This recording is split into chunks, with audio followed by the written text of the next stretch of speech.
10 años de matrimonio, y mi marido jamás me había llevado con él a una fiesta. Hasta que, en la cena de Navidad de su empresa, dejé boquiabiertos a todos los invitados extranjeros hablando con fluidez 8 idiomas. 10 años. Si la vida de una persona es una pieza de tela, yo había cortado el trozo más hermoso y vibrante para coser un grueso paño de cocina para el hombre llamado Damián. Estaba de pie frente al gran espejo ovalado.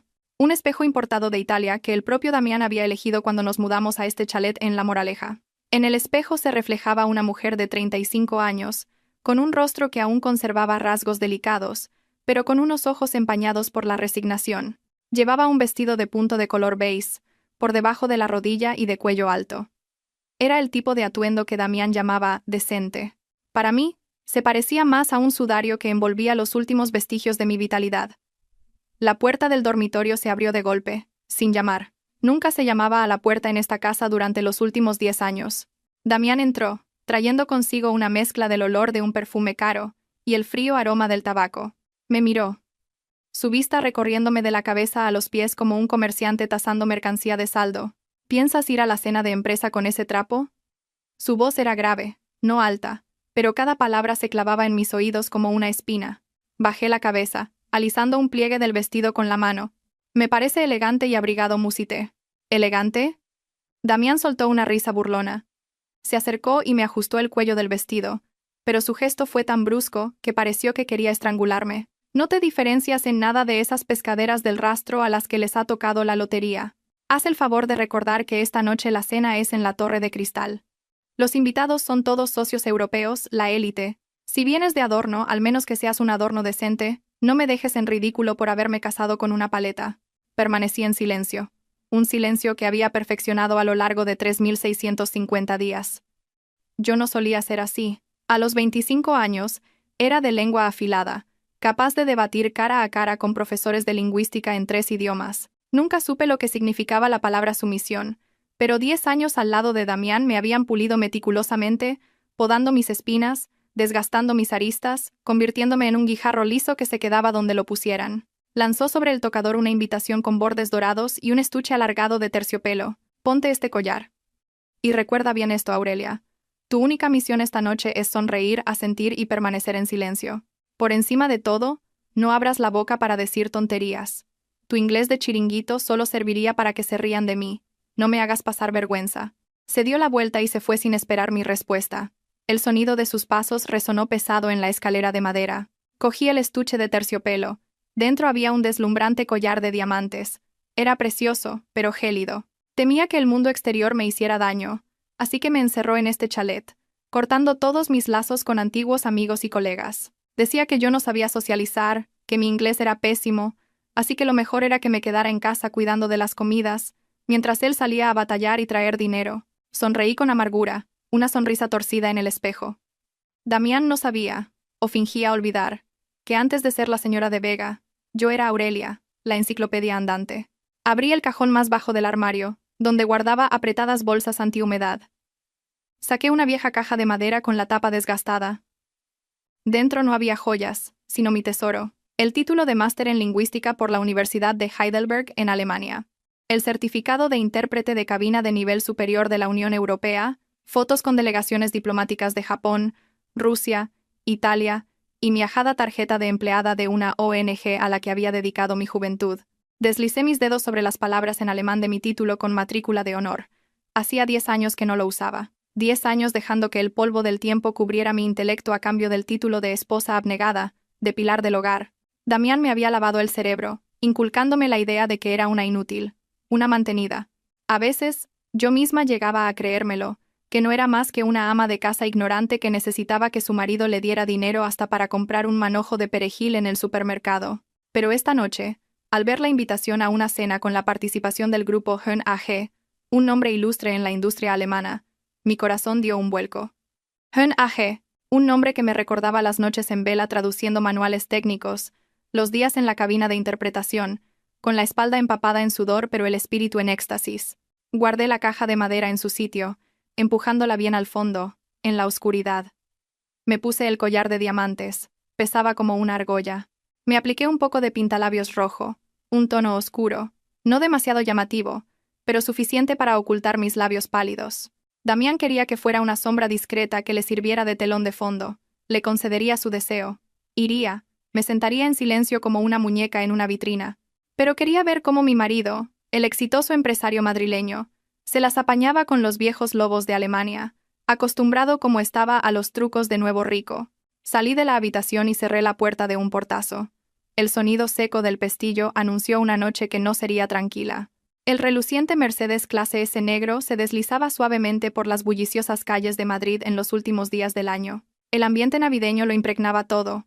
Luces y adornos brillantes, gente yendo y viniendo a toda prisa. Pero dentro del coche el aire era denso, tan pesado como si se avecinara una tormenta. Damián conducía, tamborileando los dedos en el volante al ritmo de la música clásica que salía de los caros altavoces. No me miraba, con los ojos fijos en la carretera, pero no dejaba de sermonearme. Cuando lleguemos, no te separes de mi lado izquierdo. Cuando yo le dé la mano a alguien, tú solo inclina la cabeza ligeramente a modo de saludo. No se te ocurra extender la mano para imitarles. Las tienes ásperas y siempre te sudan. Les quitarías las ganas de todo. Yo estaba encogida en el asiento del copiloto, con las manos sobre las rodillas y la vista perdida en la ventanilla. Las luces de la calle pasaban veloces, como tristes estrellas fugaces. Lo recuerdo, respondí secamente. Y otra cosa, en un rato vendrá a recibirnos Triana. Es mi nueva secretaria, muy eficiente. No me vengas con los celos ridículos de mujer de pueblo. Es una persona con estudios. Ha estado en el extranjero. Tiene modales civilizados. No como las vecinas de tu madre, Triana. El nombre fue pronunciado con un inusual tono de respeto. No la conocía, pero mi instinto de mujer me decía que no era una simple subordinada. En los extractos de la tarjeta de crédito de Damián, que había revisado a escondidas el mes pasado, había gastos extraños en boutiques de lujo para mujer, lugares a los que Damián nunca me había llevado. El coche se detuvo frente a la entrada principal de la Torre de Cristal. La opulencia y el esplendor del rascacielos eran abrumadores. Caballeros con elegantes trajes y damas con vaporosos vestidos de noche se movían como en un ballet. Damián se bajó, se ajustó la chaqueta del traje y rodeó el coche para abrirme la puerta. Un gesto galante, pero yo sabía que era puro teatro para la galería. Me tendió la mano y yo puse la mía sobre la suya. Su mano estaba fría y húmeda. «Recuerda bien lo que te he dicho», siseó entre dientes, mientras su sonrisa hacia la multitud seguía siendo radiante. «Damián, Damián, ya has llegado». Una voz cantarina surgió de entre el gentío. Una joven, vibrante como una rosa de terciopelo, se acercó. Llevaba un atrevido vestido rojo vino con una abertura que dejaba al descubierto unas piernas interminables y una piel de porcelana. Su pelo, ondulado y voluminoso, y su rostro, maquillado a la perfección. «Es Triana», dijo. Se deslizó hasta el lado de Damián con total naturalidad y le quitó una mota de polvo invisible del hombro. «Llegas 3 minutos tarde. El señor Richter te está esperando en la sala VIP». Entonces, se giró para mirarme. Su mirada pasó fugazmente sobre mí, deteniéndose en mi vestido de punto beige con un atisbo de burla disimulada.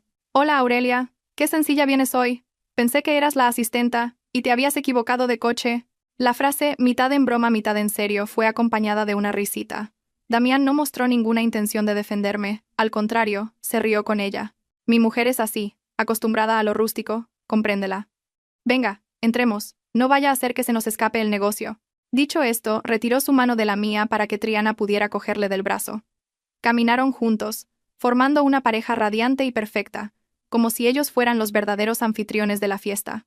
Y yo, la esposa legítima, quedé relegada unos pasos atrás, siguiéndolos dócilmente como una sirvienta. Una amargura indescriptible me atenazó la garganta. 10 años de mi juventud, 10 años sacrificando mi carrera, 10 años en un segundo plano para recibir este desprecio público. Entramos en el ascensor. El espacio reducido apestaba al perfume empalagoso de Triana. Ella parloteaba informando a Damián sobre la situación, salpicando su español con palabras en inglés pronunciadas con un acento pretencioso. «Este acuerdo es súper importante. El señor Richter es muy tough, hay que ser flexibles». Yo me acurruqué en un rincón del ascensor, escuchando cada una de sus palabras. Acuerdo, difícil, flexibles. Palabras básicas cuyo acento pronunciaba mal. Su entonación era empalagosa, pero Damián asentía con aprobación, como si escuchara un edicto divino. «Triana, eres una crack. Menos mal que te tengo a ti. El intérprete que contraté para hoy me tiene preocupado. El chaval acaba de salir de la universidad. Tú tranquilo, Damián, estoy yo aquí para apoyar. Mi inglés es suficiente para socializar, y para lo técnico ya está el intérprete. Además, Lo importante es la actitud, ¿sabes? Las puertas del ascensor se abrieron en la última planta. Una luz dorada y resplandeciente lo inundó todo. El tintineo de las copas, la música suave, el murmullo de las conversaciones. Este era el mundo de Damián, el mundo del que siempre se había enorgullecido y al que me había prohibido entrar. Se giró y señaló una mesa redonda oculta tras una gran columna, lejos del escenario principal. Siéntate ahí. Es un sitio tranquilo. Podrás comer a tus anchas. No andes deambulando y molestando a los invitados. Te llamaré cuando acabe la fiesta. Habló como si le estuviera dando una orden a una niña traviesa. Miré la mesa vacía y solitaria en el rincón y luego a Triana, que se aferraba al brazo de Damián mientras se dirigían al centro de la fiesta, donde las luces brillaban con más intensidad. Sí, lo sé, respondí con una calma sorprendente. Caminé hacia ese rincón apartado y me senté. Pero mis ojos no se posaron en el plato de comida, sino que siguieron cada movimiento de Damián y Triana. Y, más importante aún, observaba al grupo de extranjeros que se encontraba en la posición más destacada. El hombre alto, de pelo canoso y ojos azules tan afilados como los de un halcón, era Klaus Richter, el CEO de Hearn AG. A su lado, sus socios con rostros serios, y vi cómo fruncía el ceño, con una expresión de claro descontento mientras miraba su reloj.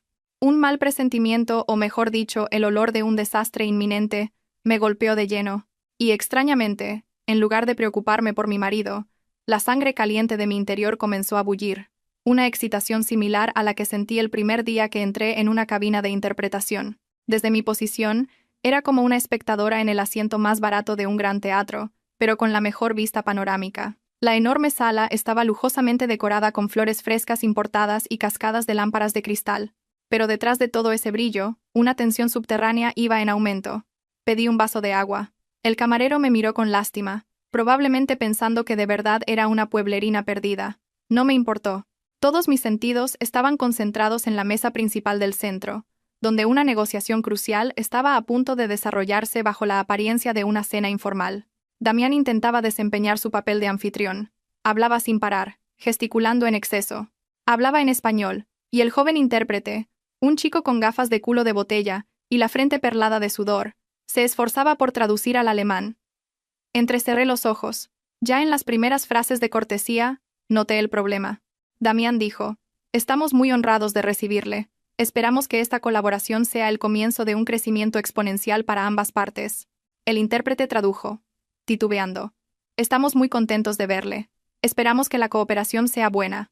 Una traducción pobre, carente de la formalidad y los matices de respeto necesarios al hablar con un socio del calibre de Hearn AG. Herr Richter frunció el ceño ligeramente, pero asintió con cortesía.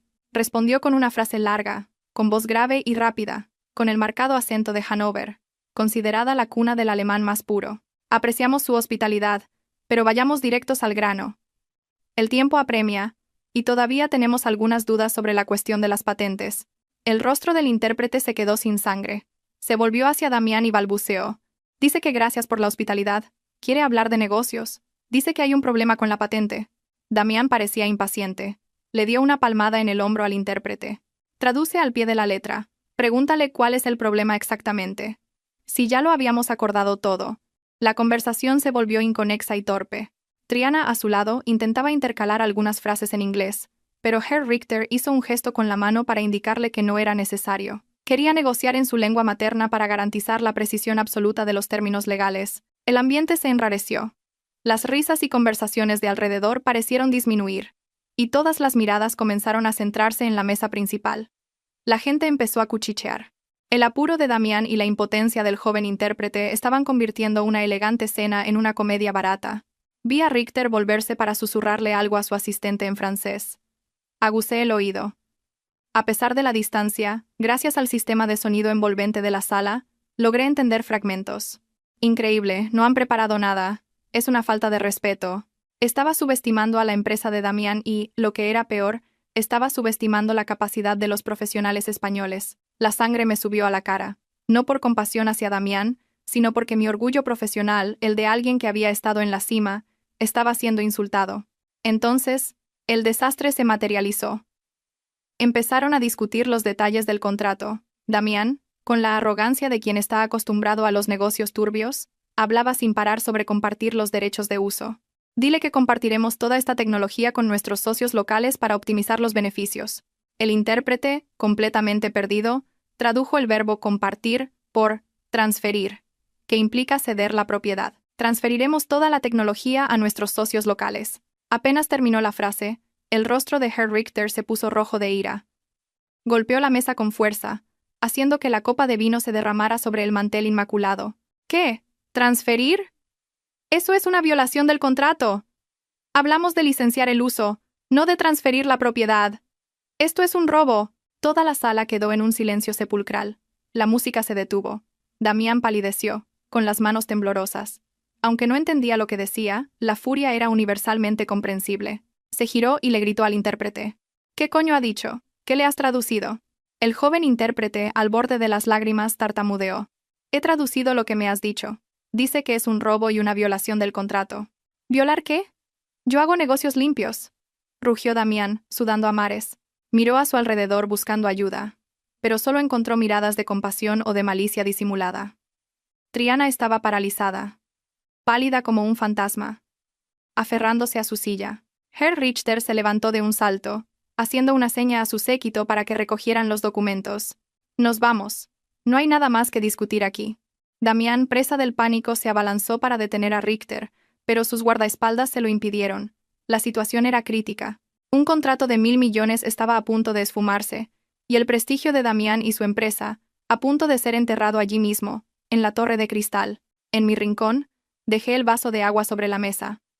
Un clic suave, pero en mi mente resonó como el martillo de un juez. Me levanté, me ajusté el cuello de mi vestido de punto rústico, me arreglé el pelo y empecé a caminar. No con la postura encorvada y sumisa de la ama de casa Aurelia de los últimos 10 años, era la postura de Aurelia, la enciclopedia andante, espalda recta, cabeza alta, mirada firme. Cada uno de mis pasos resonaba rítmico y decidido sobre el suelo de mármol. Atravesé la multitud que cuchicheaba. La gente se apartó para dejarme pasar, mirándome con asombro. ¿Es la mujer de Damián? ¿Qué va a hacer? ¿Va a suplicar o a montar una escena de celos? Ignoré a todos. Caminé directamente hacia Herr Richter, interponiéndome en su camino. Damián me vio, con los ojos desorbitados de ira y pánico. Aurelia, ¿qué haces? Vuelve a tu sitio ahora mismo. No vengas a armar más jaleo. Lárgate. Triana también recuperó el aplomo y chilló. Aurelia, ¿estás loca? ¿Sabes dónde estás para venir a hacer el ridículo? No los miré. Solo miré fijamente a los afilados ojos azules de Richter, que ardían de furia. Respiré hondo, sintiendo el aire frío del climatizador llenar mis pulmones, despertando cada célula dormida de mi cerebro. Y entonces hablé. No en español, ni en mi inglés de chiringuito. Hablé en alemán. Un alemán perfecto con acento de Hannover. Grave, claro y lleno de autoridad. Sehr geehrter Herr Richter, ich bitte Sie, einen Moment ruhig zu bleiben. Es liegt hier ein bedauerliches Missverständnis bei der Übersetzung vor. Estimado señor Richter, le ruego que se calme un momento. Ha habido un lamentable malentendido en la traducción. Mi frase fue como un jarro de agua fría sobre un incendio forestal. Herr Richter se detuvo en seco. Toda la sala contuvo la respiración. Damián y Triana se quedaron con la boca abierta, con los ojos a punto de salírseles de las órbitas. Mi momento había llegado. En ese instante, ya no era la sumisa ama de casa de la moraleja. Allí estaba, con la espalda erguida, enfrentando la mirada cortante del hombre más poderoso de Herne Age. A mi alrededor, el tiempo pareció detenerse. El bullicio de la fiesta desapareció, dejando solo mi intensa concentración y la de mi interlocutor. Herr Richter detuvo su marcha, con sus pobladas cejas blancas fruncidas. Me observó con una mezcla de escrutinio y sorpresa. No esperaba, en este país lejano, en una fiesta tan caótica y poco profesional, encontrar a alguien que hablara el alemán puro de Hannover, su tierra natal. Era ese alemán refinado, sin contaminar, el lenguaje de la nobleza y la academia del que siempre se había sentido orgulloso. Se giró lentamente para encararme, su voz todavía teñida de frialdad, pero algo menos áspera. «Usted habla alemán. ¿Y con un acento tan puro? ¿Quién es usted?» Esbocé una sonrisa de protocolo perfecta que 10 años atrás había practicado miles de veces frente al espejo. Hice una leve inclinación, una reverencia que seguía el protocolo diplomático europeo, no tan baja como para parecer servil, pero lo suficientemente profunda para mostrar respeto. Soy la esposa del señor Damián. Pero en este momento, estoy aquí como alguien que comprende el verdadero valor de este contrato y no desea que un error lingüístico arruine una gran oportunidad. Sin esperar a que preguntara más, fui directa al grano, señalando la carpeta de documentos que yacía abandonada sobre la mesa. El intérprete ha usado la palabra Übertragen, que significa transferir la propiedad. Sin embargo, sé que en el borrador original, cláusula 4, apartado 2, el término es teilen, que significa compartir o licenciar. Mi marido quería decir que utilizaremos la tecnología internamente en nuestras filiales para optimizar la producción, cumpliendo estrictamente con sus regulaciones de licencia. Nunca hemos tenido la intención de robar su propiedad intelectual. Richter guardó silencio. Me miró fijamente, su expresión pasando de la sospecha al asombro, para finalmente detenerse en una discreta admiración. Se volvió hacia su asistente, quien asentía vigorosamente, confirmando que lo que yo acababa de decir era legalmente preciso. A mis espaldas, Damián y Triana parecieron despertar del shock inicial. Damián se abalanzó hacia mí, pálido como la cera, el sudor corriendo por su rostro y emborronando el ligero maquillaje que llevaba. No entendía lo que yo había dicho, pero vio que Richter se había detenido, que la tensión disminuía, y pensó que yo estaba suplicando o haciendo el ridículo. Me agarró del brazo, apretando con tanta fuerza que sentí un dolor agudo. ¿Qué demonios le estás diciendo? ¿Quieres humillarme aún más? Vuelve a tu sitio. No te pongas a presumir de lo que no sabes. Triana también se metió. Su voz, aguda y estridente, rompió la solemnidad que yo acababa de crear. Aurelia, no hagas locuras. ¿Qué sabes tú de contratos económicos? Si dices alguna tontería nos pueden demandar y arruinarnos. Damián, sácala de aquí, yo me encargo del resto. No me giré para mirarlos. Solo sentí asco por la forma en que intentaban hundirme en el fango, incluso cuando estaba salvando el pellejo de su empresa. Me solté del agarre de Damián con un movimiento brusco y decidido que le hizo tambalearse hacia atrás. Miré directamente a los ojos de Richter y continué en alemán, con voz serena, como si los dos que gritaban a mi espalda no existieran. Disculpe la interrupción. Como puede ver, la situación es un poco tensa, pero le aseguro que la integridad de este contrato está garantizada. Richter esbozó una media sonrisa. Era la sonrisa de un viejo zorro que lo había entendido todo. Ignoró a Damián, se acercó de nuevo a la mesa, retiró una silla y me hizo un gesto para que me sentara frente a él. Tome asiento, por favor, señora. La escucho. El gesto de Richter fue como una bofetada en pleno rostro para Damián. Se quedó petrificado, con la boca abierta. Su socio más importante, el que acababa de estar a punto de marcharse, ahora invitaba respetuosamente a su esposa, a la que consideraba una inútil, a sentarse en la mesa de negociaciones. Me senté con una postura serena y digna. Hacía 10 años que no me sentía así. La sensación de estar en el lugar al que pertenecía. La sensación de ser guiada por mi intelecto. Eché un vistazo al grueso contrato sobre la mesa. Las palabras, las complejas cláusulas legales, aparecían ante mis ojos, tan familiares como viejos amigos. El juego acababa de empezar, y esta vez, era yo quien repartía las cartas. Damián no se resignaba. La falsa vanidad de un hombre machista estaba siendo gravemente amenazada. No podía aceptar ser apartado en su propia fiesta, y menos aún que la salvadora de la situación fuera su esposa mantenida. Se acercó bruscamente, con la intención de ponerme la mano en el hombro para obligarme a levantarme. Iba a usar su autoridad de marido para someterme allí mismo. Aurelia, te lo prohíbo. Levántate ahora mismo. Este no es lugar para que las mujeres se metan en los negocios. Vete a casa ya. Su voz fue un siseo lo suficientemente alto como para que los de alrededor lo oyeran. La multitud comenzó a cuchichear más fuerte. Triana, a su lado, echó más leña al fuego. Aurelia, no hagas enfadar más a Damián. Vete, esto te viene grande. Respiré profundamente. Mi paciencia se había agotado. 10 años de sumisión eran más que suficientes. Hoy, aquí, pondría fin a esta farsa de familia feliz. Me giré bruscamente, mi mirada encendida fija en el rostro de Damián. Cállate la boca. 3 palabras cortas, afiladas como un cuchillo sobre mármol. Mi voz resonó clara y firme en español, dejando a Damián y Triana atónitos. Damián pareció congelarse. Su mano a medio levantar se detuvo en el aire. Nunca, en 10 años, me había oído levantarle la voz, y mucho menos gritarle en público. Si quieres perder este contrato, si quieres que mañana tu empresa esté en bancarrota, ahogada en deudas, y siendo el hazmerreír del mundo empresarial, sigue hablando. Pero si quieres conservar el poco orgullo que te queda, cierra la boca y apártate. No me hagas repetirlo. La autoridad que emanaba de mí hizo que Damián retrocediera. Me miró como a una desconocida. El dócil canario enjaulado se había transformado de repente en un ave fénix, y su calor lo aterrorizaba. Balbuceó, intentando decir algo, pero las palabras no le salían. No le di oportunidad de reaccionar. Me volví hacia Richter, cambiando instantáneamente al alemán, con un giro de 180 grados en mi actitud, que se volvió profesional y asombrosamente tranquila. Hablemos de los detalles técnicos. Herr Richter. He oído sus preocupaciones sobre la capacidad de producción de la fábrica de Barcelona. Empecé a analizar. Hablé de la cadena de producción, de la capacidad de rendimiento, de las normas ISO que la fábrica de Damián aplicaba, o pretendía aplicar. Estos conocimientos no me los había enseñado Damián. Los había adquirido leyendo en secreto los documentos que él dejaba tirados por su despacho en casa. A eso se sumaba mi comprensión previa de los procesos industriales de mi época como intérprete para proyectos de desarrollo. Señalé los puntos fuertes que Damián no sabía cómo presentar, y disimulé hábilmente los débiles con promesas de un plan de mejora. Utilicé terminología técnica con una precisión absoluta: caudal, rendimiento, control de calidad. Richter asentía continuamente. Sacó un bolígrafo y comenzó a tomar notas en su agenda. Interesante, muy interesante. Su marido nunca me lo había explicado con tanta claridad. Damián, a mi lado, parecía una estatua, con cara de idiota. No entendía lo que yo decía, pero veía cómo la actitud de Richter cambiaba. Sabía que yo estaba logrando lo que todo su equipo no había podido hacer. Triana, por su parte, tenía el rostro ceniciento. Retrocedió lentamente, intentando pasar desapercibida. Yo controlaba el juego.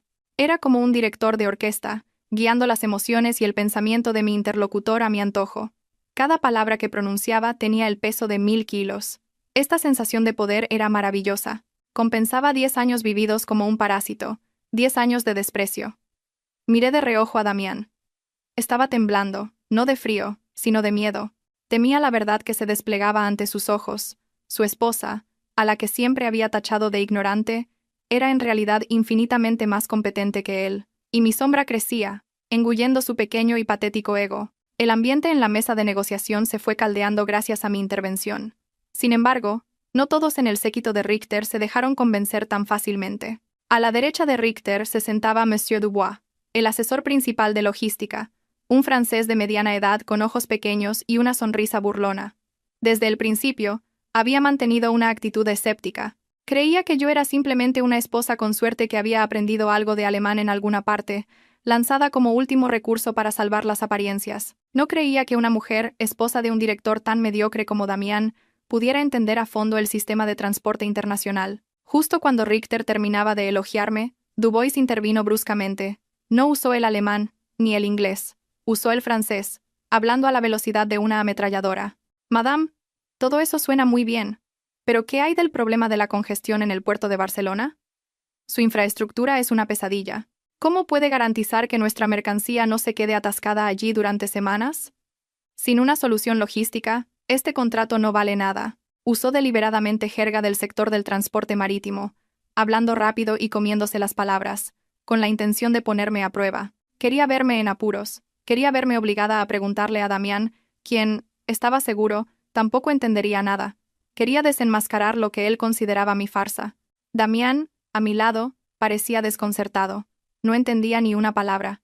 Me miró con ansiedad, el sudor volviendo a brotar en su frente. Temía que me hubiera quedado sin recursos. Pero Dubois se equivocaba. Había elegido al oponente equivocado. No sabía que el francés era mi segunda lengua más fluida después del alemán. Había vivido en París 2 años. Había trabajado con las mayores empresas de transporte de Marsella. Me giré hacia Dubois, mirándole directamente a sus ojos pequeños con una sonrisa aún más arrogante que la suya. Respondí de inmediato en un francés fluido, con un acento parisino perfecto hasta el último detalle. Monsieur Dubois, su preocupación por Barcelona es totalmente legítima. Es un problema notorio. Precisamente por eso, no pasaremos por Barcelona. Dubois se quedó helado. No esperaba una reacción tan rápida. Continué mi ataque, sin darle tiempo a recuperarse. Utilizaremos el complejo portuario de Valencia-Algeciras para los buques nodriza de gran calado. En cuanto al transporte interior, ya tenemos un preacuerdo para usar rutas fluviales directas, evitando así los atascos por carretera en los accesos a Madrid.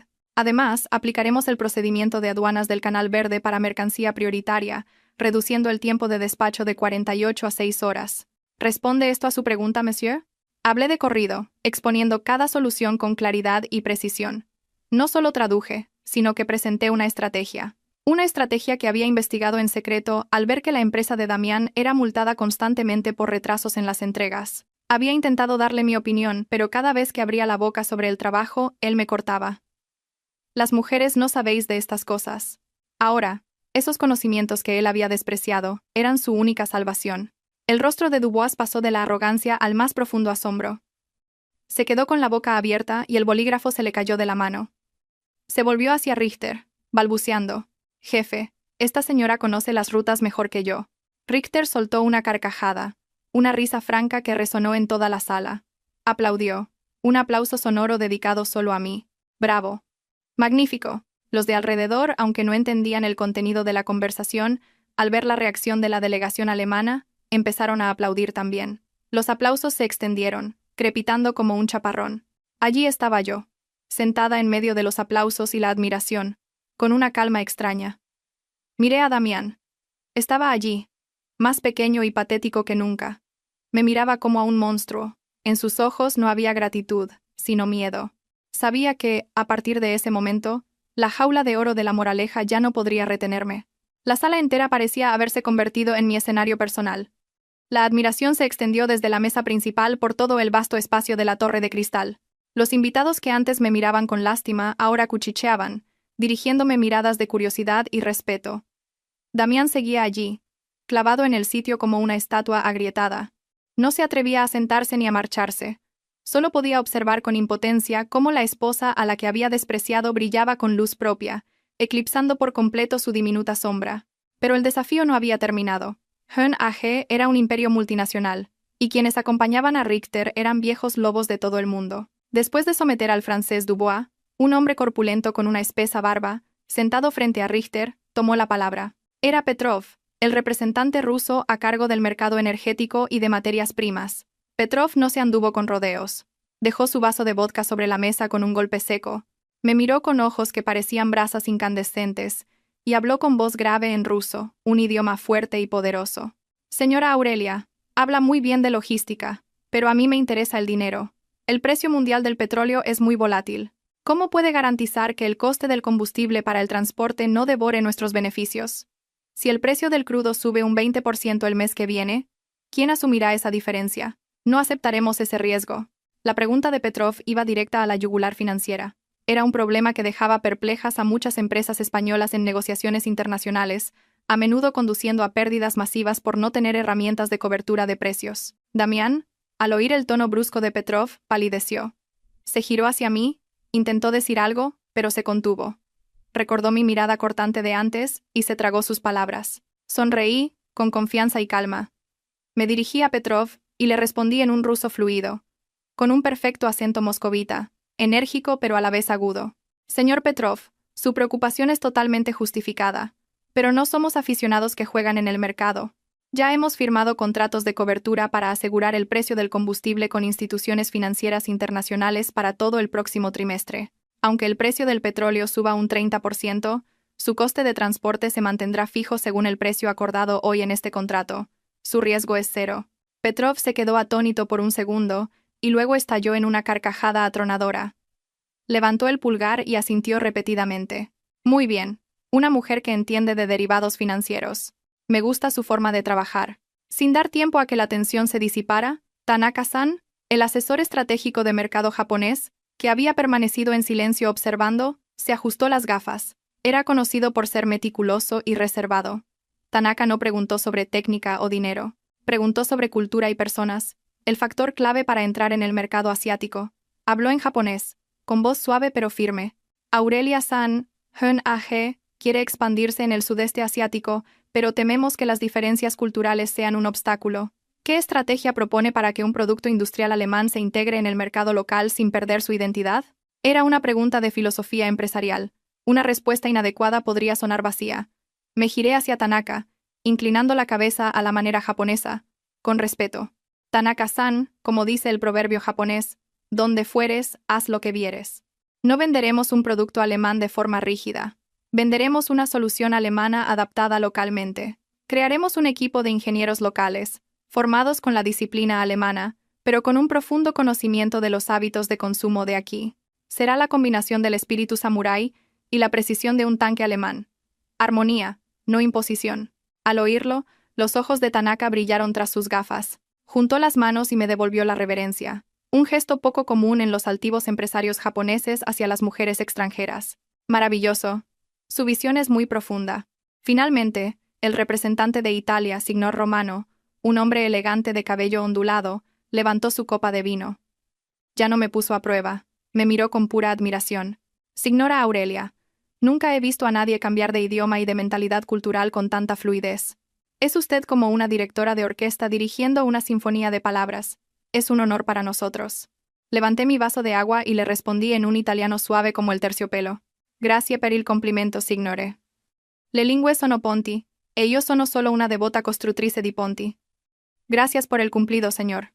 Las lenguas son puentes, y yo solo soy una devota constructora de puentes. La mesa estalló en aplausos.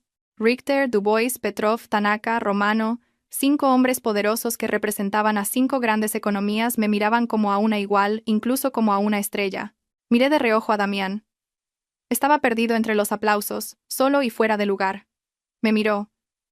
Pero en sus ojos ya no había el desprecio habitual, sino un profundo desconcierto. Se dio cuenta de que la jaula que había construido con tanto esmero durante 10 años, yo la había hecho añicos con unas pocas frases. La cena llegó a su fin, pero el desenlace fue completamente distinto al guión que Damián había imaginado. Richter se levantó y se abrochó el botón de la chaqueta. Hizo una seña a su asistente para que trajera el contrato oficial. Era el momento que decidiría la supervivencia de la empresa de Damián, el momento que él había esperado durante todo el año. El asistente colocó la carpeta de cuero sobre la mesa y la abrió por la última página, donde esperaban las líneas para las firmas. Una estilográfica Mont Blanc, negra y brillante, descansaba a su lado. Richter cogió la pluma, pero no firmó de inmediato. Se giró para mirarme con profundo respeto. Señora Aurelia, debo confesarle algo. Antes de esta cena, mi intención era cancelar la colaboración. No confiaba en la capacidad de gestión de su marido, y la falta de profesionalidad inicial reforzó esa decisión. Las palabras directas de Richter sobresaltaron a Damián. A su lado entrelazaba las manos, con las palmas empapadas de sudor. Triana, acurrucada detrás de él, no se atrevía a levantar la vista. Richter continuó, su voz resonando en la sala, pero usted lo ha cambiado todo. Su conocimiento, su inteligencia y su carácter me han convencido. Firmo este contrato no por la empresa del señor Damián, sino porque confío en usted. Creo que con su participación, este proyecto será un éxito. Dicho esto, firmó el contrato con un trazo decidido. El sonido de la pluma sobre el papel se oyó claramente en el silencio. Luego, deslizó la carpeta hacia Damián. Su turno, señor director. Damián se acercó. Debería haber sido el momento más glorioso de su vida. Le habrían fotografiado dándole la mano a un magnate alemán, la prensa lo habría elogiado, pero en ese momento parecía patético. Cogió la pluma con mano temblorosa. Sabía que su firma era una mera formalidad, que su valor a los ojos de su socio era ahora un 0 a la izquierda. Firmaban por su mujer, por la mujer que él consideraba una inútil. Firmó con una caligrafía torpe y temblorosa, lejos de los trazos arrogantes y seguros de siempre. Apenas soltó la pluma, los flashes de los fotógrafos que Damián había contratado comenzaron a disparar. Pero, irónicamente, los objetivos no le apuntaban a él, apuntaban a mí y a Richter, que nos dábamos la mano. La foto de portada del día siguiente sería la de una mujer con un sencillo vestido de punto beige, de pie con orgullo junto a un magnate industrial alemán, con Damián como una sombra borrosa a un lado.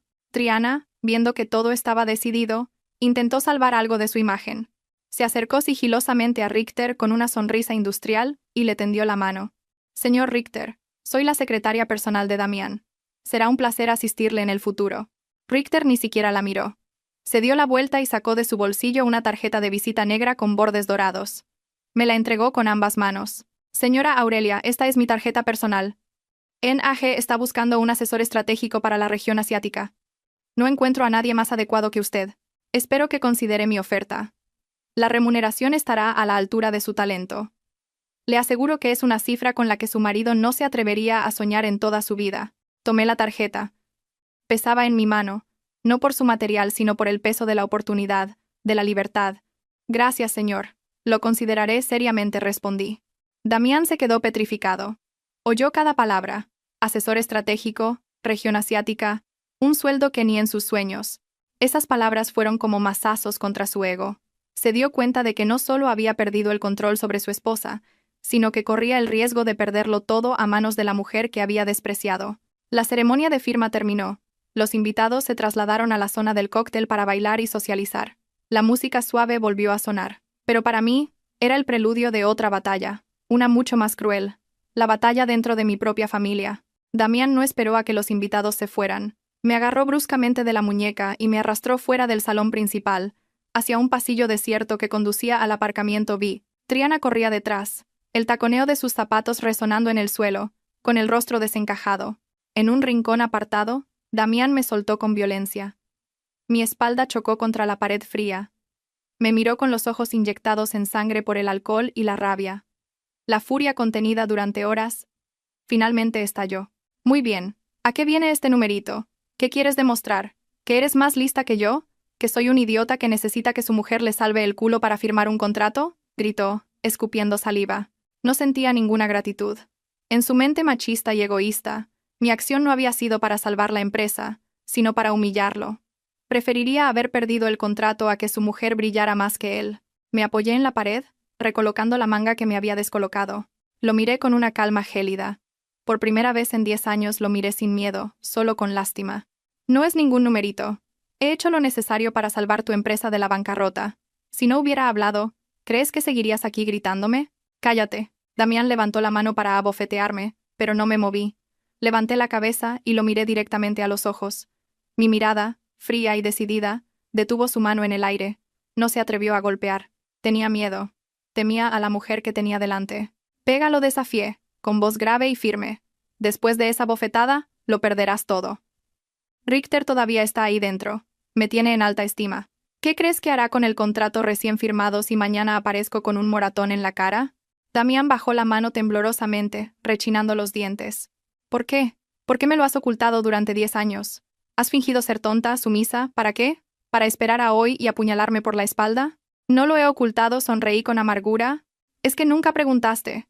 Nunca te importó quién era, qué estudié, qué podía hacer.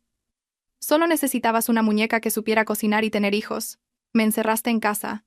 Me lavaste el cerebro para que creyera que era una inútil. Tenías miedo de que fuera mejor que tú, de que mi sombra te eclipsara. Tu confianza se construyó sobre mi inseguridad. Por eso me prohibiste socializar. Me prohibiste trabajar. Cada palabra era una aguja que pinchaba su conciencia culpable. Retrocedió, con el rostro desencajado. No esperaba que yo hubiera desentrañado su oscura psique hacía tanto tiempo. Triana, viendo a Damián en desventaja, intentó defenderlo. Aurelia, estás siendo muy dura. Damián se preocupa por ti. Quería que vivieras cómodamente. Por eso te dejó en casa. Deberías estar agradecida en lugar de tener esa actitud. Tú también te callas, la corté, sin dignarme a mirarla. Esto es entre mi marido y yo. No es asunto de una secretaria que además es su amante. Triana se quedó sin palabras, con el rostro encendido al ver su secreto revelado. Miró a Damián buscando ayuda, pero él estaba demasiado ocupado enfrentando sus propios miedos. Abrí mi bolso y saqué un sobre blanco que había preparado en casa. Se lo arrojé a Damián. El sobre cayó al suelo, entre nosotros tres. ¿Qué es esto?, preguntó Damián con la voz ronca. La demanda de divorcio. Ya la he firmado. El mundo pareció estallar. Damián miró el sobre, luego a mí. No podía creer lo que oía. Su esposa, sumisa durante 10 años, se atrevía a pedirle el divorcio. «Estás loca. ¿Quién te crees que eres para dejarme? Si sales de mi casa, ¿de qué vas a vivir? ¿Vas a comer piedras? ¿Quién soy?» Acabas de verlo en la fiesta, esbocé una media sonrisa. Y no he venido hoy para salvarte a ti. He venido para recuperar lo que es mío. Este escenario es mío. ¿Y tú? A partir de ahora, eres mi pasado. Dicho esto, me di la vuelta y me marché. Salí directamente del hotel y tomé un taxi. No miré atrás. A mis espaldas, los gritos de Damián y los sollozos de Triana se desvanecían, hasta disolverse en la noche brillante de Madrid. En el taxi, abrí la ventanilla para que el viento nocturno me diera en la cara. Era frío, pero increíblemente refrescante. Llené mis pulmones de aire, del aire de la libertad. 10 años de cautiverio habían terminado. El Fénix, de verdad, había renacido de sus cenizas. Regresé al chalet de La Moraleja pasadas las 2 de la madrugada. La gran casa estaba sumida en una oscuridad silenciosa, pero ese silencio ya no me asustaba. Para mí, ahora, era solo una parada temporal antes de empezar un nuevo capítulo. No encendí la luz principal, solo la tenue luz de la lámpara de noche me guió. Fui directa al dormitorio, la celda que había aprisionado mi juventud durante una década. Saqué una maleta grande de encima del armario. El sonido de las ruedas sobre el suelo de madera era el sonido de la despedida. Empecé a recoger mis cosas. No eran muchas, 10 años como esposa de un rico, pero mis bienes personales se reducían a unos cuantos conjuntos de ropa vieja que Damián me permitía usar, los libros en otros idiomas que compraba a escondidas y guardaba bajo la cama, y, lo más importante, la caja de madera con mis títulos y certificados. La única prueba de que una vez viví una vida brillante. Dejé todo lo que Damián me había comprado. Las joyas caras que me obligaba a ponerme para aparentar, los bolsos de marca que nunca elegí, los coloqué ordenadamente sobre el tocador, como si devolviera el atrezo de un papel que me había cansado de interpretar. A la mañana siguiente, justo cuando los primeros rayos de sol se colaban por la ventana, el familiar rugido del motor de un coche sonó en la entrada. Damián había vuelto. Oí sus pasos apresurados subiendo la escalera. La puerta del dormitorio se abrió de par en par. Damián apareció, con un aspecto más lamentable que nunca. La chaqueta arrugada, la camisa desabrochada, la corbata torcida y los ojos enrojecidos por el insomnio y el alcohol. Al verme cerrando la cremallera de la maleta, se abalanzó y me agarró la mano, con la voz rota por el pánico. «Aurelia, ¿qué haces? ¿A dónde vas?» Me solté de su mano y continué mi tarea con frialdad. «¿A dónde voy no es asunto tuyo. La demanda de divorcio está sobre la mesa. Fírmala y nos vemos en el juzgado». Damián me miró estupefacto. Ya no veía sumisión ni miedo en mis ojos, solo un muro de hielo. Supo que esta vez no era una amenaza. Se arrodilló y me abrazó las piernas. El acto cobarde de un perdedor intentando aferrarse a su último vestigio de poder. «Aurelia, me equivoqué. Ayer estaba borracho, hablé sin pensar. Perdóname. Llevamos 10 años casados. ¿Cómo vas a dejarme por una tontería?» «¿Una tontería?» Reí con amargura. ¿Llamas tontería al desprecio, al encierro, a la traición de 10 años? Damián levantó la vista, con el rostro contorsionado en un intento de parecer lastimero. Sé que me equivoqué, pero todo lo que hago es por esta familia. Trabajo mucho, tengo mucha presión. Por eso a veces llego a casa y estoy irritable. Tienes que entenderme. Mira, en todo Madrid no hay nadie que viva tan bien como tú. En una casa de lujo, con todo hecho, sin preocuparte por el dinero. Si me dejas, ¿cómo vas a sobrevivir? Seguía con ese tono condescendente, paternalista. Seguía pensando que yo era un parásito incapaz de vivir sin él como huésped. «No te preocupes por mí», me incliné para mirarlo, con la mirada afilada. «Richter me ha ofrecido un puesto de asesora estratégica. Mi sueldo inicial es más que suficiente para comprar 10 chalets como este. No necesito tu dinero. Necesito respeto, algo que tú nunca tuviste». Al oír el nombre de Richter, Damián pareció recibir una descarga eléctrica. Soltó mis piernas y retrocedió, pálido como un muerto. Se dio cuenta de que yo ya no era el pájaro enjaulado. Había volado alto, muy alto, a una altura que él no podría alcanzar ni estirando el cuello hasta romperse. Cambió de táctica. De la súplica pasó al soborno. «Aurelia, si eres tan buena, ¿por qué no te quedas y me ayudas? La empresa está en apuros, el contrato con Hearn AG necesita seguimiento. Si te quedas, te haré vicepresidenta. Te daré acciones. Despediré a Triana ahora mismo. Haré lo que quieras». Lo miré, sintiendo una oleada de náuseas. Estaba dispuesto a vender a su amante, a vender su orgullo, solo para retenerme a mí, su máquina de hacer dinero. «Es demasiado tarde», Damián dije, arrastrando la maleta hacia la puerta. «Cuando más necesité tu protección, te uniste a otros para humillarme. Cuando más brillé, sentiste envidia y quisiste hundirme. No me amas a mí, solo te amas a ti mismo. ¿Y tu empresa? La cuidaré muy bien, pero como representante de Hearn AG, no como tu esposa». Salí de la habitación, dejando a Damián sentado en el suelo, encogido y patético como un trapo sucio. Al bajar al salón, me encontré con Triana merodeando cerca de la puerta. Seguramente había seguido a Damián hasta aquí para enterarse de la situación. Al verme con la maleta, un destello de triunfo brilló en sus ojos, pero su boca fingió amabilidad. «Uy, Aurelia, ¿a dónde vas? Damián está muy triste. ¿No te quedas para consolarlo?» Me detuve y la miré directamente a la cara. Esta mujer, tan joven y ya con un corazón tan retorcido, durante 3 años, no solo había sido la amante de Damián, sino también sus ojos y oídos para vigilarme. «Llegas justo a tiempo», dije con calma. «Entra, tengo algo que enseñarte antes de irme». Triana, perpleja pero curiosa, me siguió al salón. Abrí mi bolso, saqué un fino dossier y lo arrojé sobre la mesa de centro. «Mira». Triana lo cogió y empezó a hojear las páginas. Su rostro cambió de color, de rosado a blanco, y luego a un gris ceniciento. Eran extractos detallados de sus gastos, los mensajes que le enviaba a Damián informando sobre mí, e incluso fotos suyas con otro hombre, un competidor de la empresa de Damián. ¿De dónde has sacado esto?, tartamudeó Triana, con las manos temblorosas, dejando caer el dossier. ¿Crees que por ser ama de casa estoy ciega y sorda? Reí fríamente. ¿Crees que no sabía de las veces que me hacías fotos en el mercado para informar a Damián de cuánto me costaba el perejil? ¿Crees que no descubrí la cámara que instalaste en secreto en el salón para vigilarme? Me acerqué a ella, bajando la voz a un susurro que le heló la sangre. Lo sé todo. Sé que eres una infiltrada de la competencia para sabotear a Damián. Sé que le estás sacando dinero para mantener a ese amante tuyo. He guardado silencio esperando el momento oportuno, y ese momento es hoy. Justo entonces Damián bajó de las escaleras. Oyó mis últimas palabras y miró a Triana, estupefacto. ¿Qué dice Aurelia? Triana, ¿eres una espía? Triana, presa del pánico, se arrojó a los pies de Damián. Damián, no la creas, está inventando todo para separarnos. Te quiero de verdad. Cogí una prueba de ADN del dossier y se la mostré a Damián. ¿De verdad? ¿Y de quién es el hijo que esperas? Según este resultado, estás de 8 semanas. Pero hace 8 semanas tú estabas de viaje de negocios en Alemania. Damián arrebató el papel, sus ojos desorbitados al leer el resultado. Soltó un rugido de dolor, como una bestia herida, y le dio a Triana una bofetada que resonó en toda la sala. ¡Zorra! ¡Me has puesto los cuernos! Te he mantenido como a una reina y te atreves a traicionarme. Triana cayó al suelo, cubriéndose la cara mientras lloraba y suplicaba. Damián se abalanzó sobre ella, golpeándola sin piedad. La escena caótica y tragicómica se desarrollaba en el lujoso salón. Los dos que se habían compinchado para pisotearme ahora se destrozaban mutuamente como perros rabiosos. Los observé sin sentir la menor satisfacción, solo cansancio. Este era el lodazal en el que había estado atrapada durante 10 años. Por suerte, había logrado salir a tiempo. Vosotros id resolviendo vuestros asuntos, dije en voz alta, por encima de los insultos de Damián. Yo me voy. Y Damián, cuídate para cuando tengamos que ir al juzgado. Calcularemos los bienes gananciales y las deudas comunes de forma justa. Arrastré mi maleta hacia la puerta. Detrás de mí, los llantos, súplicas e insultos continuaban. La puerta del chalet se cerró a mi espalda, encerrando el ruido, las mentiras y la tragedia.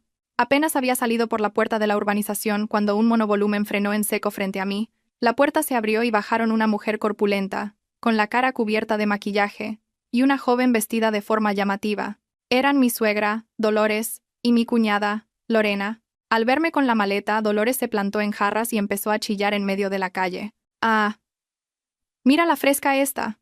¿Intentando escapar? Damián me ha dicho que le has pedido el divorcio y que encima montaste un escándalo en la fiesta de su empresa. ¿Qué te has creído?» Lorena, a su lado, levantó la barbilla con aire despectivo. «¿A dónde vas? Si te vas con lo puesto. ¿Qué llevas en esa maleta? ¿Le has robado dinero a mi hermano para huir? Ábrela, que la revise». Las dos se abalanzaron para arrebatarme la maleta. Retrocedí, aferrándome al asa, con la mirada endurecida. Antes las respetaba por ser mayores, por ser la familia de mi marido, y siempre aguantaba sus impertinencias y sus peticiones de dinero. Pero ya no tenía por qué hacerlo. «¡Apartaos!», grité. «No toquéis mis cosas». Dolores se quedó helada un instante, pero luego se volvió más agresiva. «¿Te atreves a gritarme? Descarada. Lárgate de la casa de mi hijo ahora mismo. Fuera. Le diré a Damián que se divorcie de ti y te eche a la calle sin nada, para que te mueras de hambre». «Eso», añadió Lorena. «Esta casa la compró mi hermano con el sudor de su frente. Tú solo eres una mantenida. No tienes derecho a llevarte ni un alfiler». Solté una carcajada que las dejó perplejas. Dejé la maleta en el suelo, abrí el bolsillo exterior y saqué una carpeta de plástico que contenía un documento oficial. La levanté en alto, dejando que el sol brillara sobre ella. «Mirad bien qué es esto». Dolores entrecerró los ojos. «¿La escritura de la propiedad? ¿Y qué?» «Está a nombre de mi hijo». «Se equivoca, señora», dije, articulando cada palabra. «Abra bien los ojos y lea el nombre del propietario, Aurelia Montes. Y mire la fecha de adquisición, año 2012, 2 años antes de casarme con su hijo».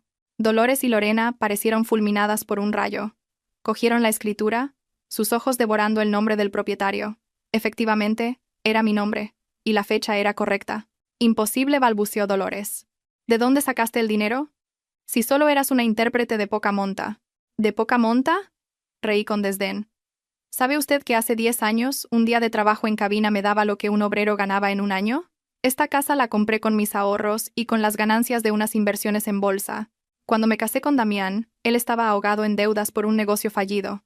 Le dejé vivir aquí para salvar su reputación. Nunca puse la casa a su nombre. ni la declaré como bien ganancial. Legalmente es de mi propiedad exclusiva. Les arrebaté la escritura y la guardé cuidadosamente en mi bolso. Así que, quien tiene que largarse de aquí no soy yo, sino su hijo, y toda su familia de aprovechados. Le doy a Damián una semana para recoger sus cosas y desaparecer de mi casa. Si no, llamaré a un procurador y a la policía para que lo desalojen. El rostro de Dolores se quedó sin sangre. Tuvo que apoyarse en Lorena para no caerse. Lorena estaba boquiabierta, sin palabras. Nunca imaginaron que la nuera mantenida que tanto habían despreciado era en realidad una mujer adinerada que tenía la sartén por el mango. Llamé a un vigilante de seguridad que patrullaba cerca. Por favor, invite a estas dos señoras a abandonar la zona de mi propiedad. Están alterando el orden público y molestando a los vecinos. El vigilante asintió y se acercó a Dolores. Por favor, señoras, váyanse. No nos obliguen a tomar otras medidas. Arrastré mi maleta hasta la salida y subí al taxi que me esperaba. Por el retrovisor, vi a Dolores sentada en el suelo, llorando y lamentándose, mientras Lorena llamaba a Damián, aterrorizada. La guerra por el patrimonio había terminado antes de empezar, porque siempre tuve el as en la manga más poderoso, mi independencia y autonomía financiera. El taxi me llevó a un hotel de 5 estrellas en el centro de Madrid. No lo elegí por derroche, sino para recordarme mi verdadero valor. Merecía disfrutar de los mejores servicios, vivir en el espacio más distinguido, algo que me había negado a mí misma durante 10 años. Apenas llegué a la habitación, mi teléfono vibró. Un número desconocido, desde Alemania. Respiré hondo y contesté. Dígame. Soy Aurelia. Al otro lado, la voz grave y familiar de Richter. Esta vez, hablaba en inglés, probablemente por cortesía profesional internacional. Hola, señora Aurelia, soy Klaus Richter. Lamento si la molesto a estas horas. No se preocupe, señor. Esperaba su llamada. Excelente. Mi secretaría acaba de enviarle el borrador del contrato laboral a su correo electrónico. Estamos muy interesados en que acepte el puesto de asesora estratégica senior para el sudeste asiático. Su primera tarea será revisar todo el proceso de colaboración con nuestros socios en España, empezando por la empresa del señor Damián. Sonreí. Richter era un viejo zorro. No solo me contrataba por mi talento, sino que quería usarme como una espada afilada para extirpar los tumores de su red de socios. Y sabía que nadie conocía los entresijos de la empresa de Damián mejor que yo. Acepto, respondí con firmeza. Pero tengo una condición. Quiero plenos poderes de decisión en la auditoría y la gestión de infracciones, sin importar quién sea el socio, incluida la empresa de mi marido. Eso es exactamente lo que esperaba de usted, Aurelia. Necesito transparencia absoluta. Bienvenida a Hun AG. Colgué y me dejé caer en la cama mullida, una sensación de alivio recorriendo mi cuerpo. Ya estaba hecho. Mi futuro estaba decidido, un futuro brillante y lleno de poder. Me levanté y fui al baño. Me miré en el espejo. El pelo largo, recogido en una coleta, era aburrido. Mi rostro pálido y sin vida. Necesitaba un cambio. Esa tarde, fui a la peluquería más famosa de la ciudad. Pedí que me cortaran la melena y la reemplazaran por un bob a la altura de los hombros, teñido de un elegante castaño avellana. En el espejo, vi a una mujer completamente diferente, sofisticada, moderna y llena de energía. Después, visité las boutiques de lujo. No elegí vestidos recargados, sino trajes de chaqueta de corte impecable y blusas de seda suaves pero estructuradas, que transmitían profesionalidad y autoridad. Me compré unos tacones de punta fina, el arma que me ayudaría a pisar fuerte en el mundo de los negocios. Cuando volví al hotel, ya no era la ama de casa Aurelia de ayer. Era Aurelia Montes, la asesora estratégica de Hun AG. Estaba lista para la batalla de mañana. Una batalla sin armas, pero que redefiniría el tablero de juego. El lunes por la mañana, el ambiente en el edificio de oficinas donde se encontraba la empresa de Damián era más sombrío de lo habitual. Los rumores sobre el escándalo en la cena de Navidad se habían extendido por todo el mundillo empresarial de Madrid. Los empleados llegaban con caras de preocupación, cuchicheando sobre el incierto futuro de la compañía. A las 9 en punto, un coche de lujo de Hun AG se detuvo frente a la entrada. El chófer me abrió la puerta y bajé. Llevaba un traje de chaqueta color crema que realzaba mi figura y mi piel. Mi pelo corto, impecable. En la mano, un maletín de cuero con documentos. Detrás de mí, 2 asistentes alemanes y un abogado en representación de Hun AG. Entramos directamente en el ascensor y pulsamos el botón del último piso. Cuando las puertas se abrieron, la recepcionista me vio y se quedó boquiabierta. Tartamudeó, intentando saludarme como siempre. Hola, Aurelia, pero mi imponente presencia la detuvo. Informe al director Damián de que la delegación de Hun AG ha llegado para tratar los procedimientos de ejecución del contrato, dije con frialdad. Sí, señora, la recepcionista cogió el teléfono, nerviosa. Sin esperar a que terminara, hice una seña a mi equipo para que fuéramos directamente a la sala de juntas principal. Sabía que a esa hora Damián estaba en la reunión semanal con los jefes de departamento. Abrí la puerta de la sala de un empujón. El murmullo del interior cesó de golpe. Todas las miradas se clavaron en la entrada. Damián estaba de pie al frente de la mesa, con un rotulador en la mano, señalando una pizarra. Parecía demacrado y agotado. Triana estaba sentada en un rincón, con la cara hinchada, intentando ocultar un moratón en la mejilla con una gruesa capa de maquillaje. Al verme, ambos dieron un respingo, como si hubieran visto un fantasma. «Aurelia, ¿qué haces aquí?», preguntó Damián, con la voz ronca pero intentando mantener un tono de autoridad. «Es una reunión interna. Si no tienes nada que hacer aquí, lárgate». No le respondí. Caminé hasta la silla vacía frente a él, el asiento reservado para el socio estratégico. Dejé mi maletín sobre la mesa con calma. Me senté, crucé las piernas y me recliné cómodamente. «No he venido como su esposa, señor director», enfaticé las dos últimas palabras con ironía. «Soy Aurelia Montes, asesora estratégica senior y representante plenipotenciaria de Hun AG para el sudeste asiático». Hice una seña a mi asistente para que colocara mi tarjeta de visita y el poder notarial firmado por Richter sobre la mesa, deslizándolos hacia Damián. Damián cogió el papel con mano temblorosa. Lo leyó una y otra vez, como si no pudiera creer lo que veía.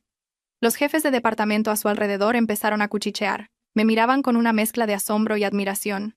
Habían oído rumores de que yo había salvado la empresa, pero no esperaban que regresara con semejante poder. «Imposible», murmuró Damián. «¿Cómo te ha podido nombrar tan rápido? ¿Qué clase de brujería le has hecho?» «Competencia», Damián, respondí secamente. «Algo que nunca quisiste reconocer en mí, y ahora, como representante de la parte contratante, exijo que esta reunión se centre en auditar y revisar la capacidad financiera de la empresa asociada».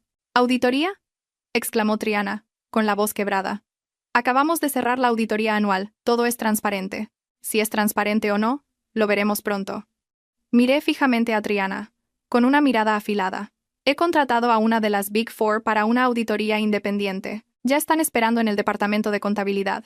Espero que tenga todos los justificantes preparados, especialmente los gastos de representación y viajes de los que usted se encarga». Triana palideció y se le cayó el bolígrafo. Sabía perfectamente a qué me refería. Las cantidades que había desviado para sus gastos personales, las facturas falsas, todo estaba en mi punto de mira. Damián golpeó la mesa. «¿Intentas acorralarme? ¿Quieres destruir esta empresa?» «No la estoy destruyendo», me levanté, apoyando las manos en la mesa e inclinándome hacia él. «La estoy salvando de los parásitos que la corroen. Hun AG no trabaja con socios fraudulentos. Si estás limpio, no tienes nada que temer. Si tienes algo que ocultar, más te vale estar preparado». La sala quedó en silencio. Nadie se atrevía a respirar. El poder había cambiado de manos por completo. La mujer que una vez fue considerada una inútil, ahora tenía en sus manos el destino de toda la empresa. La auditoría se prolongó durante 3 tensos días. Bajo mi dirección, el equipo de auditores profesionales escudriñó cada rincón de la contabilidad de la empresa de Damián. No me basé solo en los números. Me basé en mi memoria prodigiosa de las veces que Damián había revelado detalles en llamadas telefónicas en casa, de las veces que Triana había traído documentos para que él los firmara y yo los había hojeado a escondidas. Sabía exactamente dónde ocultaban el dinero negro. Sabía qué empresas fantasma usaban para la evasión fiscal. El cuarto día por la tarde, convoqué una reunión de emergencia con el Consejo de Administración de la empresa, incluidos los accionistas no familiares. Damián y Triana fueron citados para dar explicaciones. Arrojé un grueso dossier en medio de la mesa. «Señores accionistas, ya tenemos los resultados de la auditoría.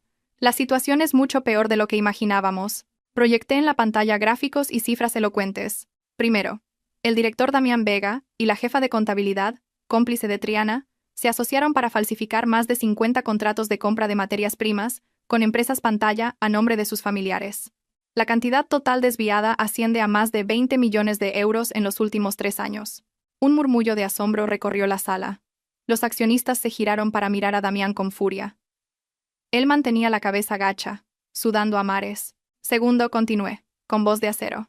La señorita Triana, como secretaria del director, se extralimitó en sus funciones para aprobar numerosos gastos personales como si fueran gastos de empresa, desde viajes de lujo y compras de marca hasta el mantenimiento de un amante. Todo contabilizado como gastos corporativos. Proyecté facturas de hoteles de 5 estrellas, recibos de bolsos de Hermès y fotos de sus vacaciones con el otro hombre que había recopilado. Triana chilló, tapándose la cara. «Apaga eso. Estás violando mi privacidad». «¿Privacidad?», reí fríamente. «Cuando usas el dinero de los accionistas para tus juergas, pierdes ese derecho. Esto es malversación de fondos». Me dirigí a los accionistas. Como representante de Hearn AG, declaro que suspenderemos toda colaboración y cancelaremos el contrato si la dirección actual no es destituida y asume sus responsabilidades legales. No podemos permitir que nuestra marca se vea manchada por estafadores. El señor Gascón, un accionista mayoritario y muy respetado, se levantó.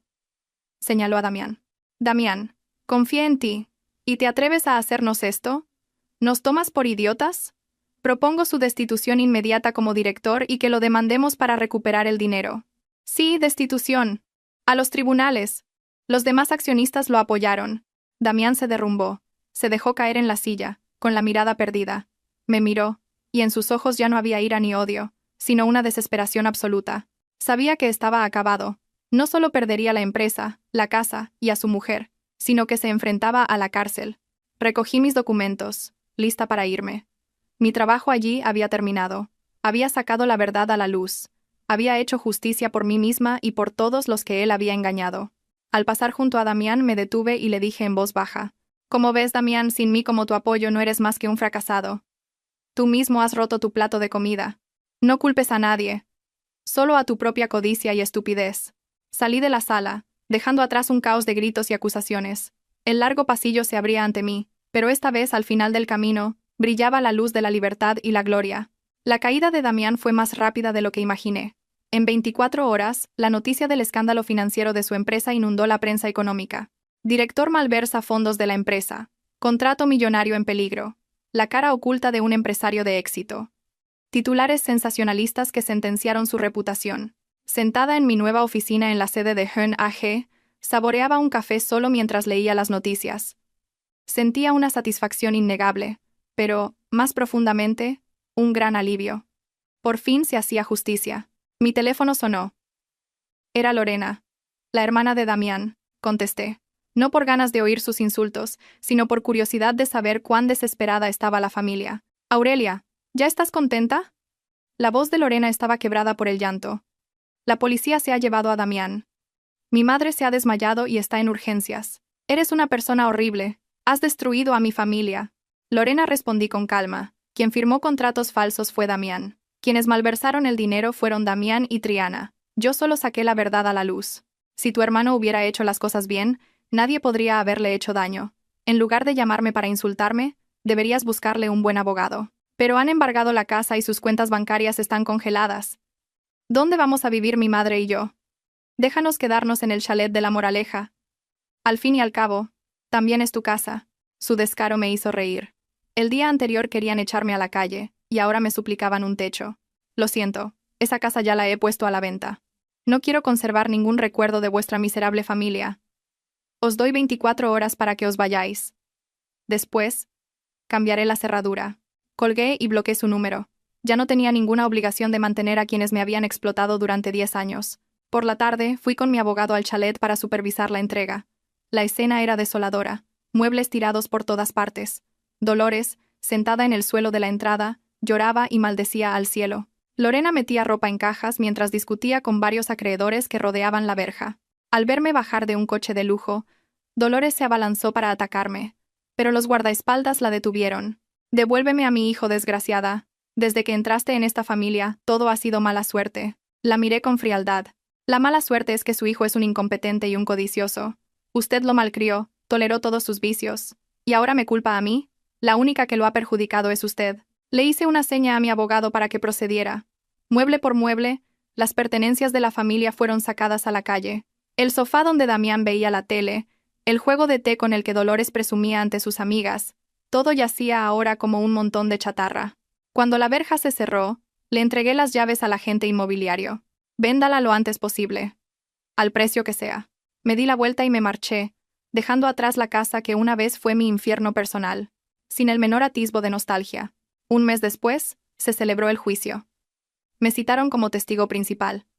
Damián, en el banquillo, parecía un espectro. Había adelgazado mucho. Su pelo se había vuelto canoso. Vestía el uniforme de presidiario. Sus ojos hundidos y sin vida. Cuando entré en la sala, un destello de arrepentimiento tardío brilló en su mirada, pero fue rápidamente sofocado por la humillación. Triana también estaba allí, a su lado. Ya no tenía su aire arrogante. Su rostro, pálido y sin maquillaje, y sus ojos, hinchados de tanto llorar. El juicio comenzó. Las pruebas que aporté eran tan abrumadoras que el abogado de Damián apenas pudo defenderlo. Cada acto de malversación, evasión fiscal y creación de fondos opacos quedó al descubierto. Cuando me tocó testificar, el abogado de Damián intentó atacarme, sugiriendo que había actuado por venganza personal. Señora Montes, es cierto que conocía estas irregularidades desde hace tiempo, pero guardó silencio esperando el momento de vengarse del señor Vega. Lo miré directamente a los ojos y respondí con voz clara. Guardé silencio porque esperaba que mi marido recapacitara. Guardé silencio porque quería preservar mi familia. Pero cuando él y su amante pisotearon mi honor, cuando usaron dinero malversado para sus lujos y planearon ocultar sus bienes, tuve que hablar. No es venganza, es defender la justicia y los derechos de los accionistas honestos. La sala murmuró en aprobación. Mis palabras firmes desmontaron todos los argumentos de la defensa. Al final del juicio, Damián fue condenado a 12 años de prisión y a devolver todo el dinero. Triana recibió 7 años por complicidad y malversación. Todos los bienes de Damián fueron confiscados. Cuando lo sacaban de la sala, pasó a mi lado. Se detuvo un instante y musitó. Lo siento. No lo miré. Solo respondí en voz baja. No me debes una disculpa a mí. Te la debes a ti mismo por no haber vivido una vida decente. El furgón policial se alejó, llevándose a las 2 personas que habían sembrado el caos en mi vida. Los observé marchar, sintiéndome increíblemente ligera. Un capítulo oscuro se había cerrado para siempre. Tras el juicio, me volqué en el trabajo. Como asesora estratégica, viajaba constantemente entre Alemania, Singapur y España. Vuelos largos y reuniones intensas me mantuvieron ocupada ayudándome a sanar. Una tarde de lluvia, recibí un mensaje de un número desconocido. Aurelia, soy Lorena. Sé que no tengo derecho a contactarte, pero mi madre se está muriendo en el hospital. Quiere verte por última vez. Estuve a punto de borrar el mensaje, pero mi conciencia no me lo permitió. Al fin y al cabo, fue mi suegra durante 10 años. Le pedí al chofer que me llevara al hospital. Dolores estaba en la UCI, conectada a un sinfín de tubos. El ictus que sufrió tras perder la casa y ver a su hijo en la cárcel la había fulminado. Lorena, a su lado, delgada y ojerosa, le daba de comer una sopa aguada. Al verme, se levantó, con la cabeza gacha. Aurelia, gracias por venir. Dejé una cesta de fruta sobre la mesa y me acerqué. Dolores abrió los ojos, cansados y vidriosos. Al verme intentó mover los labios, y las lágrimas rodaron por sus mejillas arrugadas. Aurelia, me equivoqué. Su voz era un susurro débil. Perdona, a Damián. Perdóname a mí. Intentó coger mi mano, pero no tuvo fuerzas. Miré a la mujer que una vez fue arrogante y cruel, ahora postrada e indefensa. Sentí una punzada de compasión. Descanse. No hable, le dije suavemente. No respondí a su petición. Solo asentí levemente. Perdonar. Quizás ya lo había hecho. Guardar rencor solo me haría daño a mí misma. Los dejaba ir, no porque lo merecieran, sino porque yo merecía estar en paz. Me giré hacia Lorena y saqué un sobre del bolso. Toma, esto es para ayudar con los gastos del hospital. Cuida de ella, no volveré. Lorena cogió el sobre y rompió a llorar. Gracias, Aurelia. Lo siento mucho. Fuimos horribles contigo. Salí de la habitación. El pitido rítmico del monitor cardíaco quedó a mi espalda. Fuera, la lluvia había cesado. Los charcos reflejaban las luces de la calle. Respiré hondo el aire húmedo, sintiendo mi alma limpia. Mi divorcio se tramitó rápidamente. Con Damián en la cárcel, no hubo disputas por los bienes, ya que los suyos habían sido confiscados y los míos eran de mi propiedad exclusiva. El día que recibí la sentencia, fui sola. El juez me entregó el documento con el sello oficial. Felicidades, señora, legalmente. Es usted una mujer libre. Sostuve el papel, observándolo. Era solo un trozo de papel, pero ponía fin a 10 años de mi juventud, a 10 años de lágrimas. Y era mi pasaporte a una nueva vida. Al salir del juzgado, el sol brillante de Madrid me cegó. Miré al cielo azul, sintiendo una libertad absoluta. Nadie volvería a decirme qué vestir, qué decir. Nadie volvería a llamarme inútil. Saqué el teléfono y llamé a Richter. Señor, mis asuntos personales están resueltos. Estoy lista para asumir mi nuevo puesto en la sede de Berlín el mes que viene. Fantástico, Aurelia. La estamos esperando. Hay un asiento en el Consejo de Administración Global reservado para usted. Sonreí y guardé el teléfono. Berlín, Heidelberg, las calles adoquinadas, los viejos robles, las aulas universitarias donde una vez soñé. Estaba a punto de volver a donde empezó todo. Pero antes, tenía una última cosa que hacer. Fui a visitar a Damián a la cárcel. Sentado frente a mí, separado por un cristal, parecía haber envejecido 10 años. No se atrevía a mirarme a los ojos. Me voy a Alemania, le dije. Asintió levemente. Felicidades, te lo mereces. He venido a despedirme. Y a darte las gracias. Me miró, sorprendido. ¿Las gracias? ¿Por qué? ¿Por arruinarte la vida? No. Gracias por mostrarme el fondo del sufrimiento, para que pudiera apreciar mi propio valor. Sin tu opresión, quizás no habría tenido la fuerza para resurgir así. Ha sido la lección más cara de mi vida. Me levanté y puse la mano sobre el cristal. Adiós, Damián. Espero que te reformes. Espero que el día que salgas, seas una persona diferente. Me di la vuelta y me marché con paso firme. Damián me siguió con la mirada, las lágrimas rodando por sus mejillas. Comprendió que había perdido para siempre lo más valioso de su vida. Un año después, Berlín, Alemania. El auditorio del Centro Internacional de Congresos estaba abarrotado. Miles de empresarios, políticos y activistas de todo el mundo se habían reunido para el Foro Global de Mujeres Líderes. Yo estaba en el escenario, bajo el foco de luz. Llevaba un elegante vestido de seda de un diseñador español, de un azul intenso. En un mar de trajes oscuros y vestidos de noche occidentales, mi atuendo destacaba como un símbolo de elegancia y fuerza. El micrófono se encendió. Sonreí a la audiencia. Damas y caballeros, mi nombre es Aurelia Montes, vicepresidenta ejecutiva de estrategia de Höhn AG. Los aplausos resonaron. Comencé mi discurso, no con teorías económicas, sino con la historia de mi vida. Hablé de los 10 años atrapada en los prejuicios, de los días en que olvidé quién era, y del momento en que decidí recuperar mi voz usando el lenguaje, mi arma más poderosa. Mucha gente me pregunta cuál es el secreto del éxito. Yo les digo: nunca dejéis que nadie defina vuestro valor. No sois la sombra de vuestro marido, ni un adorno en casa. Sois vosotras mismas, con vuestra inteligencia, vuestra fuerza y vuestros propios sueños. No temáis empezar de nuevo. A veces, el colapso es el comienzo de un renacimiento aún más brillante. El discurso terminó con una ovación atronadora. Mucha gente se puso de pie, con los ojos húmedos. Richter subió al escenario y me entregó un ramo de flores. Me abrazó y susurró: «Estoy muy orgulloso de ti, Aurelia». Después de la ceremonia, salí al balcón. El aire de Berlín era frío, pero puro. Miré el río Spree fluir tranquilamente. A lo lejos, un hombre elegante se acercó. Era Marcus, un profesor de lingüística alemán que me había apoyado en silencio durante mi año en Berlín. «Has estado increíble», Aurelia dijo Marcus en un español casi perfecto. Su mirada estaba llena de afecto. «¿Estás libre esta noche?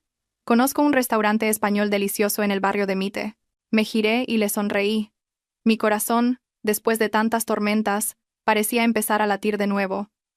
Pero esta vez, latía al ritmo de la libertad y la igualdad. «Estoy libre, Marcus. Pero me apetece comida alemana. Echo de menos una buena currywurst». Ambos reímos a carcajadas. Nuestra risa se mezcló con el viento, elevándose hacia el vasto cielo de Berlín. El fénix había renacido, y sus alas ahora eran lo suficientemente fuertes para volar hacia cualquier horizonte que deseara.